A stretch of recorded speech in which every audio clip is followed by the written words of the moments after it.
If you forget your Gmail password, you can easily recover it. For this, you need to follow the Google account password recovery process. Now tap on Gmail app.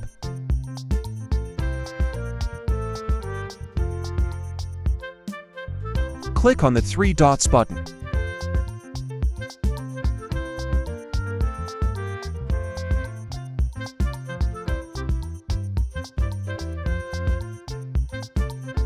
Tap on Setting.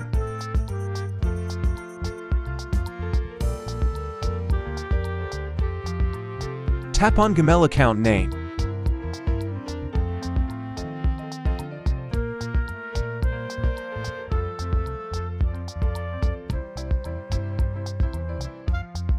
Now tap on Manage your Google account.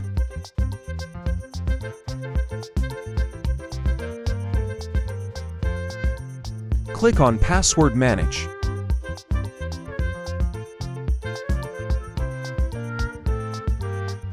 Here you can see the passwords of all apps starting from your Gmail password. If you liked the video, subscribe to our channel and comment and let us know how the video went.